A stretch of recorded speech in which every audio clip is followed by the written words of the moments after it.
Let's talk about how fix dev error in Warzone online freeze fix in a simple and calm way. We'll go step by step.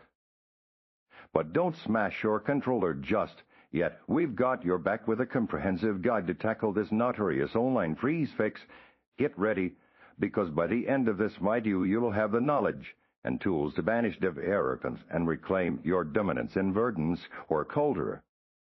Kicking things off, a common culprit for dev error is corrupted game files. Over time, installations can get a little messy, leading to instability.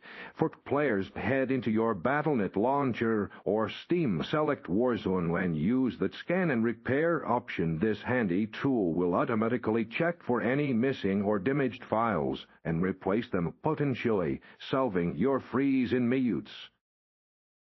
Next up, let's talk about updates, specifically your graphics, drivers, and operating system outdated. Drivers are a frequent source of performance issues and crashes in demanding games like Warzone. Make sure you're running the latest drivers from NVIDIA or AM for your tool, and don't forget to install any pending Windows updates. Keeping your system software current ensures optimal compatibility and stability, which is crucial for a smooth gaming experience.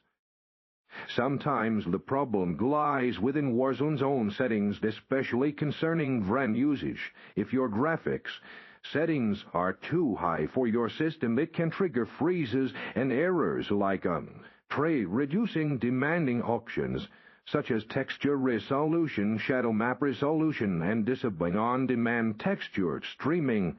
Experiment with lowering your overall graphics quality, and you might find the sweet spot that stops those frustrating crashes. Finally, let's look at your network and the game's catchy fluctuating internet connection or corrupted temporary files can also contribute to online freezes. Start by simply restarting your router and modem to refresh your connection, and for users, try flushing your cache. Additionally, consider clearing Warzone's internal cache files for Battle.net. This usually involves deleting the Blizzard Entertainment folder in program data.